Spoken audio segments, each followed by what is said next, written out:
Hello champions, कैसे हो आप सभी। आई होप एकदम फर्स्ट क्लास होंगे और बहुत अच्छी तरीके से पढ़ाई को कंटिन्यू कर रहे होंगे। आप सभी को पता है बेटा, लास्ट क्लास हमारी हुई थी पीवाईक्यूज, जो हमारा पार्ट नंबर 5 था। आज है पार्ट नंबर 6। तो विदाउट एनी डिले, जब तक कि आपकी क्लासेस लाइव नहीं चल रही हैं, आप सभी के लिए, आप सभी को पता ही है बेटा कि ये जो हमारी क्लासेस चल रही हैं पीवाईक्यू के पोस्टमार्टम की, इसमें हम प्रैक्टिस कर रहे हैं ताकि आपकी स्पीड बरकरार हो सके और कॉन्सेप्ट आपका रिवाइज हो सके। तो जैसे ही ये सारी क्लासेस आपके रिकॉर्डेड फॉर्म में जो मिल रही हैं, उसको आप रिवाइज करते रहिए, कॉन्सेप्ट को अच्छे तरीके से नोट डाउन करते रहिए, उसको बार बार रिवीजन करते रहिए। हमारी जो क्लासेस लाइव होंगी वो बहुत जल्दी स्टार्ट हो जाएंगी। आने वाले नेक्स्ट वीक में आपको लाइव क्लासेस मिलनी स्टार्ट हो जाएंगी। तब तक के लिए प्रैक्टिस करते हैं और बिना किसी देरी के स्टार्ट करते हैं क्लास को, ठीक है। चलिए, सबसे पहले आपको, आई होप ये लाइनें आप खुद बोलोगे बेटा, क्योंकि यहाँ पर मैं बोल नहीं सकता, आपको बोलना है। और ये हमारा एक छोटा सा मुहिम है जिसमें आपका साथ देना जरूरी है, आपको भी पता है। आगे, वी आर द क्रिएटर्स, क्योंकि सवाल हमें नहीं, हम सवालों को बनाते हैं। इस थीम को अगर आप याद रखोगे तो आपको कभी भी कोई प्रॉब्लम्स नहीं होंगी। आने वाले नेक्स्ट वीक में ये हमारा स्केड्यूल रहेगा। मंडे, वेडनेसडे, फ्राइडे आपको क्लास 10 बाय अड्डा 247 पर जो हमारी सिलेबस की क्लासेस चलती हैं वो 7:30 बजे चलती हैं। और ट्यूसडे, थर्सडे एंड सैटरडे को अड्डा मैथ्स पाठशाला, यानी जिस चैनल पर आप देख रहे हो, ये लाइव क्लासेस मिलेंगी आपको 8:30 बजे से, जो कि हमारी क्लासेस जैसे ही चलती थी। अगर आप सभी बच्चों में से कोई बच्चा नया है तो इस शपथ को, यानी इस ओथ को ले लेना।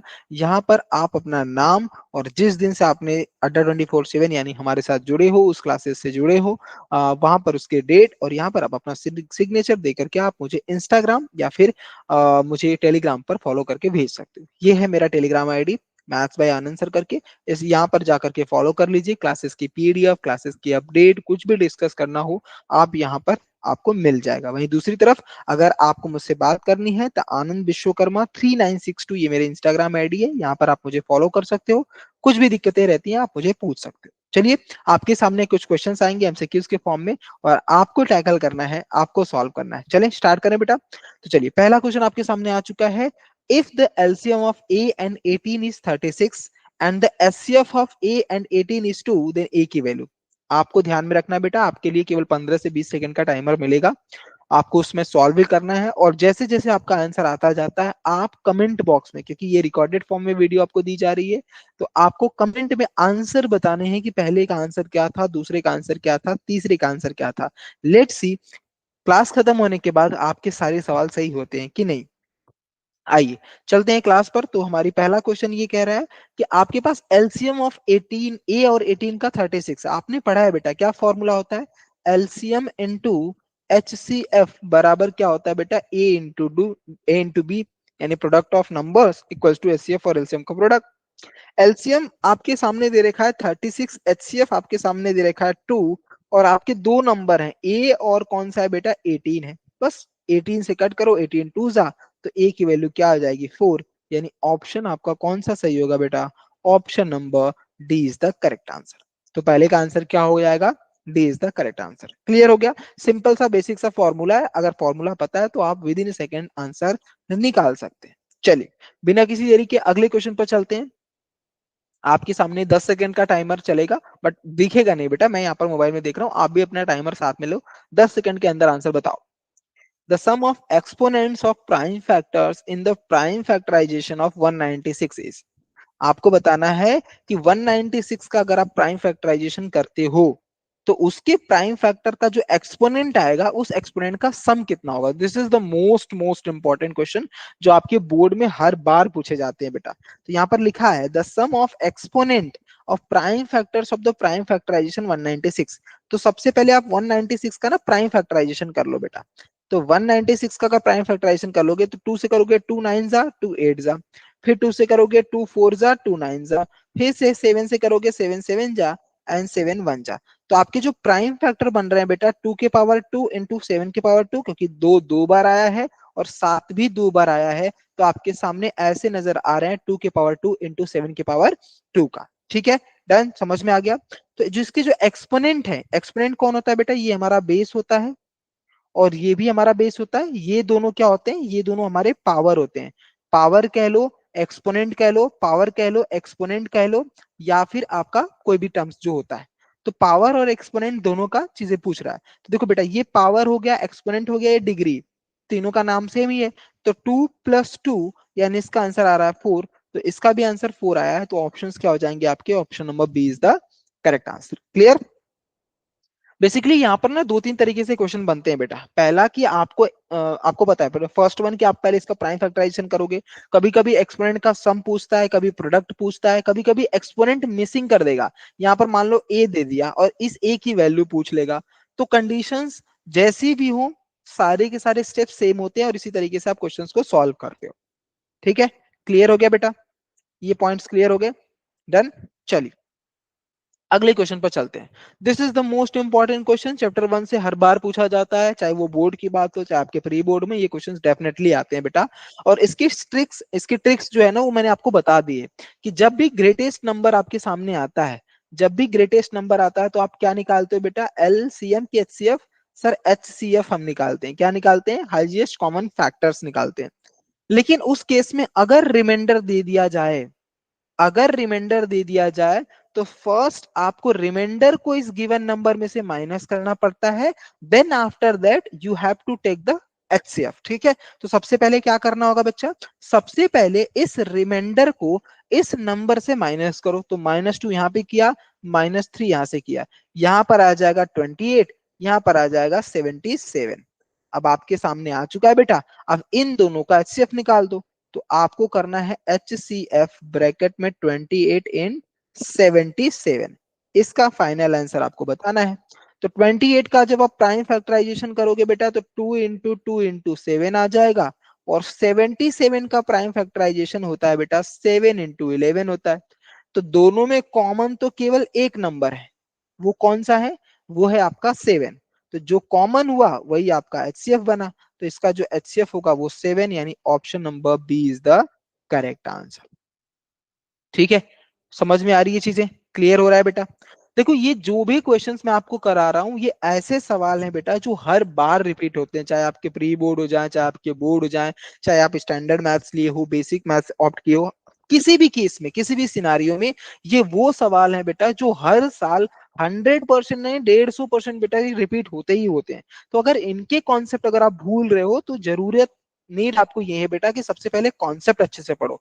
और कॉन्सेप्ट मैं अच्छे से डेप्थ में पढ़ा रहा हूँ क्लास 10 बाई अड्डा 247 चैनल पर, तो उस चैनल को जाकर के सब्सक्राइब करो। वहां पर प्लेलिस्ट मैंने बना करके रखी है कंप्लीट मैथ्स के नाम से, जिसमें चैप्टर 12 तक मैंने पढ़ा दिया है, यानी 12 चैप्टर तक हमारा ऑलमोस्ट डन हो चुका है बेटा। और 13 अभी रिसेंटली हम उसको पार्ट 1 हुआ है 12 चैप्टर का, उसके बाद पार्ट 2 में भी खत्म करेंगे। फिर 13 चैप्टर स्टैटिस्टिक्स और प्रोबेबिलिटी, ये दो खत्म करने के बाद फिर आपकी लगातार प्रैक्टिस हो जाएगी डेडिकेटली आपके प्री बोर्ड्स को लेकर के। फिलहाल हम पीवाईक्यूज कर रहे हैं, जो ये पीवाईक्यूज की क्लास जो है ये प्री बोर्ड को भी टारगेट कर रही है और आपके फाइनल बोर्ड को, क्योंकि आपको भी पता है मेरे चैंपियंस केवल 3 महीने बचे हैं, केवल 3 महीने आपके बोर्ड के लिए, नवंबर दिसंबर और जैन, जिसमें फेस्टिवल्स भी हैं, जिसमें आपके क्या नाम है कि आपकी क्लासेस भी होंगी, स्कूल्स भी जाना होगा, आपके प्री बोर्ड्स भी होंगे, आपके प्रैक्टिकल्स भी होंगे, आपके वाइबा भी होंगे। टाइम बिल्कुल नहीं मिलने वाला है, टाइम हाथ से ऐसा निकलेगा कि आप सोच भी नहीं पाओगे बेटा। इसलिए अच्छे तरीके से पढ़ाई करना डेली स्टार्ट कर दो, और ट्राई करो कि कम से कम 7 घंटा 8 घंटा सेल्फ स्टडी कर पाओ। स्कूल जाना कैंसिल करो बेटा, वीक में 4:2 का रेशियो फॉलो करो। मतलब 2 दिन 3 दिन स्कूल जाओ, बाकी के 3 4 दिन स्कूल ना जाओ। उन 3 4 दिन में 8 घंटे 10 घंटे 12 घंटे बैठ करके सेल्फ स्टडी करो, क्योंकि रिजल्ट वही बदलेगा बेटा। ठीक है, चलिए अगला क्वेश्चन आ चुका है। इफ अल्फा बीटा जीरोज हैं ऑफ दिस पोलिनोमियल, ये आपके सामने पोलिनोमियल दे रखा है, इसके जीरोज अल्फा बीटा है, तो 1/अल्फा और 1/बीटा की वैल्यू बताओ। इसके लिए क्या बता रखा है, सिंपल सा चीज है बेटा कि सबसे पहले इसको प्रोडक्ट करो, मल्टीप्लाई करो। तो बीटा वन जा बीटा प्लस अल्फा वन जा अल्फा अपॉन में अल्फा इंटू बीटा, मतलब अल्फा इंटू बीटा। इसको मैं ऐसा भी लिख सकता हूँ, अल्फा प्लस बीटा अपॉन में अल्फा इंटू बीटा। ठीक है, समझ में आ रही है वो चीजें, क्लियर हो रही है बेटा। ठीक है, डन। तो देखो अब आपके पास एक फॉर्मूला होता है कि अल्फा प्लस बीटा, जिसको हम सम ऑफ जीरोस बोलते हैं, उसकी वैल्यू होती है माइनस बी बाई क्या होती है बेटा, minus B by A, minus B by A upon में अल्फा इंटू बीटा होता है सी बाई ए। तो बेटा ए से कैंसिल, डिनोमिनेटर कैंसिल हो चुका है, तो बचेगा माइनस बी अपॉन में सी। अब कंपेयर करो बेटा, ए की वैल्यू आ जाएगी 4, बी की वैल्यू आ जाएगी -3, और सी की वैल्यू आ जाएगी -7। तो हमें बी सी की ही वैल्यू पता करनी है। यहां से आपके सामने जो आंसर आ रहा है बेटा वो आएगा आपका माइनस ब्रैकेट में -3 अपॉन में -7। ये माइनस माइनस क्या कर देगा बेटा, प्लस। जस्ट 1 सेकेंड, ठीक है। चलिए, तो ये हो जाएगा बेटा प्लस का 3 अपॉन में माइनस का 7। तो इसका जो आंसर आएगा -3/7। That means option number D is the correct answer. अब बच्चे जल्दबाजी के चक्कर में, जैसे ये पिछले साल प्री बोर्ड में क्वेश्चन आया हुआ था बेटा, अब बच्चों ने देखो सी रख रखा है, क्यों? क्योंकि वो माइनस को ध्यान में ही नहीं रखते हैं, माइनस को ध्यान में ही नहीं रखते हैं। फॉर्मूला क्या होगा, -b/c होगा बेटा, -b/c। अब माइनस बी की वैल्यू यहां से आप क्या निकालोगे, -3, और सी की वैल्यू माइनस का 7। तो बी के पास तो एक ऑलरेडी माइनस होता है जो इस माइनस को प्लस कर देगा, ऊपर प्लस नीचे माइनस, तो प्लस माइनस का मल्टीप्लाई माइनस, तो आंसर सी नहीं होगा बेटा, आंसर डी होगा। समझ में आ गई बात? तो देखो छोटी छोटी गलतियां जो आपसे एग्जामिनर गलत करवाता है और उसकी वजह से आपके नंबर कट जाते हैं, आपको लगता है आपको सब कुछ आता है, आपको लगता है आपके मार्क्स सही है, आपको लगता है कि आपने सही करके आए हो, लेकिन प्लस माइनस में अगर ध्यान नहीं दोगे तो ऐसे ही सवाल आपके गलत हो जाएंगे। क्लियर?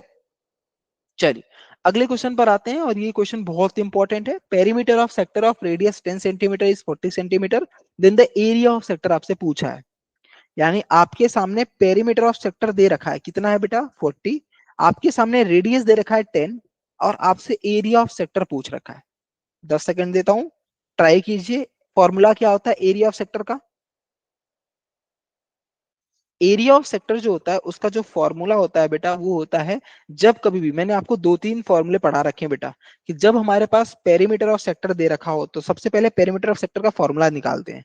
उसका फॉर्मूला होता है थीटा अपॉन में 360 इंटू 2 पाई आर। सरकमफ्रेंस में दो रेडियस को ऐड कर दिया जाता है। सरकमफ्रेंस के जो सेक्टर वाला जो फॉर्मूला होता है बेटा, जो हमारी लेंथ ऑफ आर्क निकाला जाता है, उसमें हम रेडियस को ऐड कर देते हैं। इसकी वैल्यू इन्होंने दे रखा है 40। अब इसमें रेडियस की वैल्यू भी इन्होंने 10 दे रखा है, तो थीटा की वैल्यू यहां से निकल जाएगी। थीटा अपॉन में 360 इंटू 2 इंटू पाई की वैल्यू 22/7, रेडियस की वैल्यू 10 है, प्लस 2 10 जा 20, बराबर क्या आ जाएगा 40। अब इस 20 को यहाँ पे ट्रांसफर कर दो, और बाकी जो कट सकता है उसको कट कर दो बेटा। एक जीरो से जीरो गया, 2 से गया 18 टाइम्स, 2 से गया 9 टाइम्स, 2 से गया 11 टाइम्स। 11 थीटा अपॉन में 9 7 जा 63 यहाँ पर हुआ, और प्लस यहाँ पर 20 आ जाएगा, क्योंकि ये 40 - 20 हो जाएगा ना बेटा। क्या किया मैंने, 40 - 20, जो की वैल्यू आपको 20 दिखा रहा है।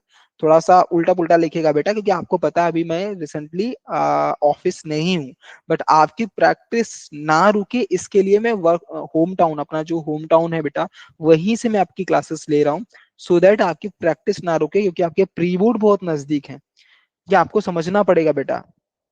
हमारे घर में ऐसे इंसिडेंट होने के बावजूद भी मैं तुम्हारे लिए क्लासेस इसलिए लगा रहा हूँ कि ताकि तुम्हारी प्रैक्टिस, वैसे ही 1-1.5 हफ्ते क्लासेस नहीं हुई और तुम्हारी प्रैक्टिस बहुत रुक चुकी थी, तो अब मैं नहीं चाहता कि कुछ दिन भी तुम्हारी, एक भी दिन, सिंगल डे भी तुम्हारा जो है वो प्रैक्टिस रुके। इसलिए मैंने सोचा जब तक मैं होम टाउन हूँ तब तक मैं यहीं से तुम्हारे लिए पीवाईक्यूज के पोस्टमार्टम वाली क्लास को कंटिन्यू रखूँ।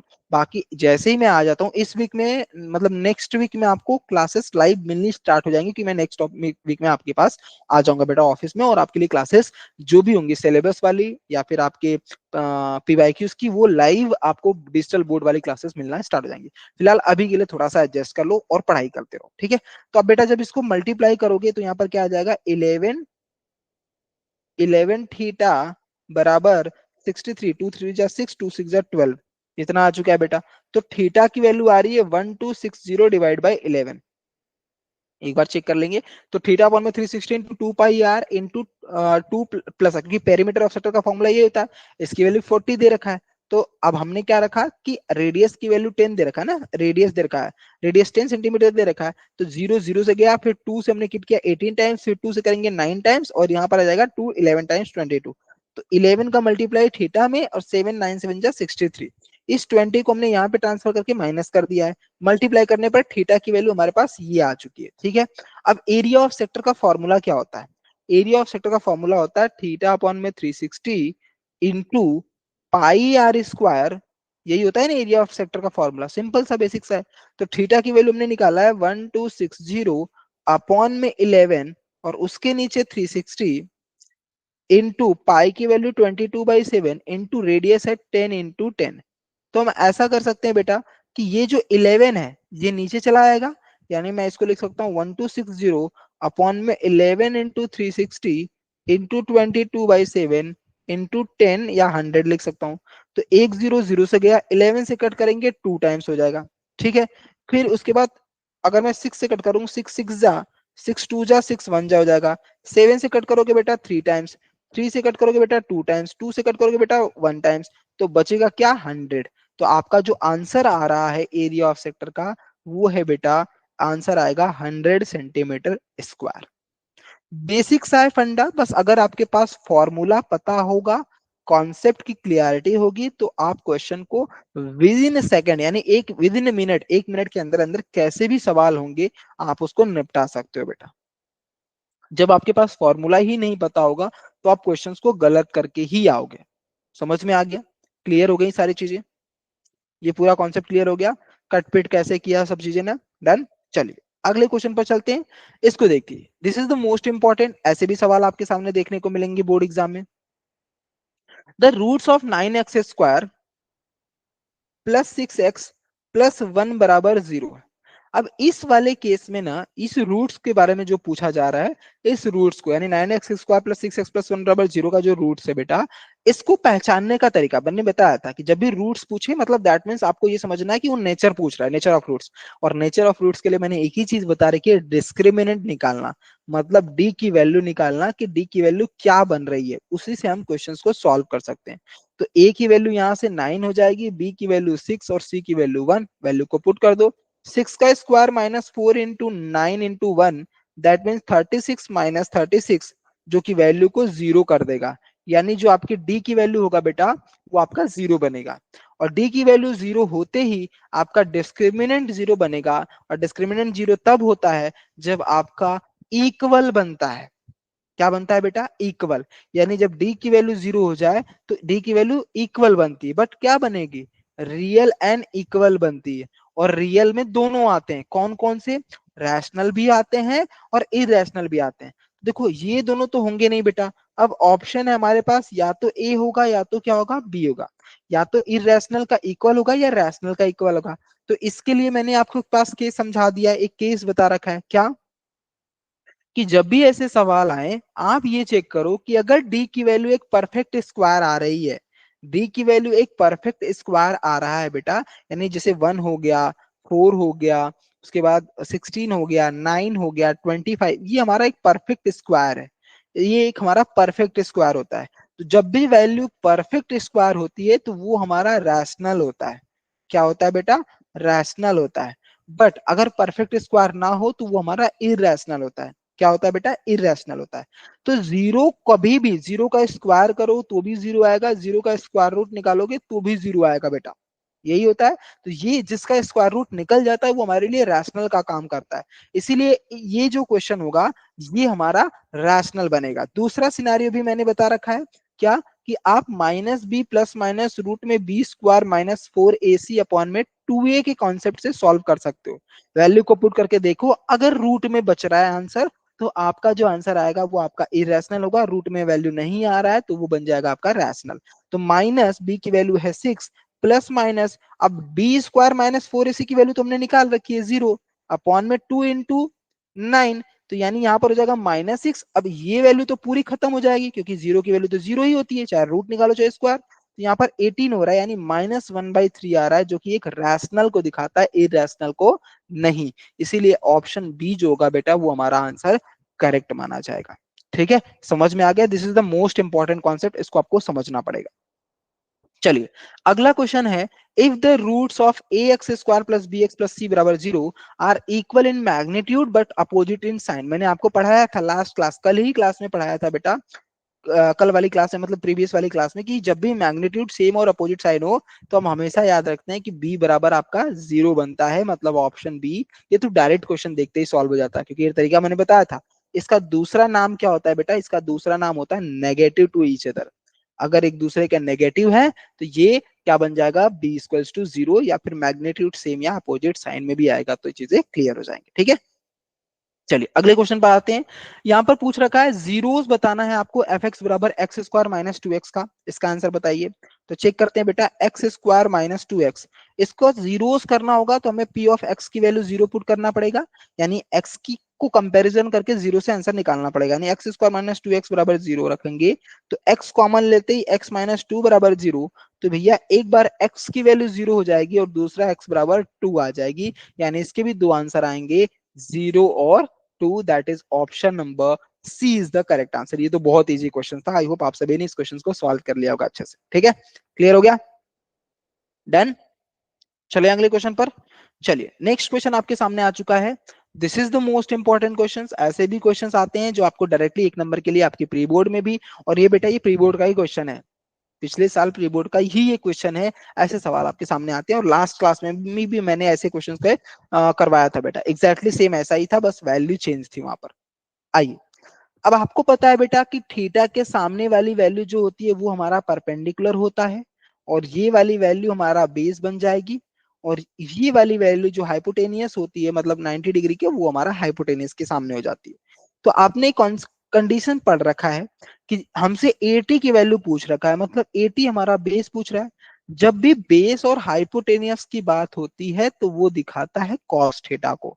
तो बेस हमें निकालना है, हाइपोटेनियस 4 दे रखा है, कॉस थीटा मतलब कॉस 30 डिग्री जिसकी वैल्यू होती है √3/2। टू से कट करोगे टू टाइम्स, क्रॉस मल्टीप्लाई करोगे तो बेस हो जाएगा 2√3 सेंटीमीटर, यानी option number C is the correct answer. बहुत इजी सा क्वेश्चन था जिसको आप आराम से सॉल्व कर सकते हैं। समझ में आ गई बात?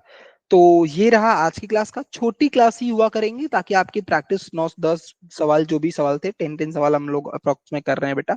आप लोग कमेंट करके बताना कि आपके इतने सवालों में से कितने सही हुए कितने गलत। बाकी आपको बता दो बच्चा कि हमारी जो क्लासेस हैं लाइव जो सिलेबस को कंप्लीट करवा रही है वो क्लास 10/247 पर चलती हैं। इसको जाकर के सब्सक्राइब कर लेना। यहाँ पर आपको प्लेलिस्ट में यहाँ पर कंप्लीट मैथ्स के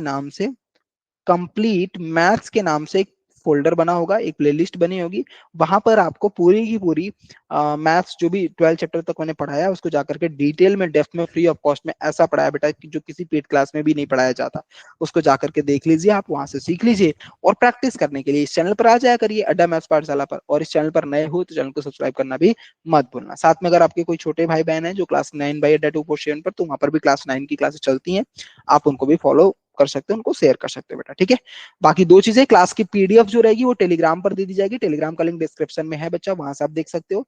दूसरी चीज, आप इंस्टाग्राम पर भी फॉलो कर सकते हो, इंस्टाग्राम है आनंद विश्वकर्मा 3962। तो ये इंस्टाग्राम की आईडी बेटा, यहाँ पर फॉलो करके आप मुझसे कुछ भी पूछ सकते हो। क्लासेस की पीडीएफ वगैरह सब कुछ मैं दे दूंगा बेटा। फिलहाल के लिए अभी छोटी क्लासेस इसलिए हो रही है क्योंकि रिकॉर्डेड फॉर्म में आपको भी उतना पढ़ने में मजा नहीं आता है बेटा।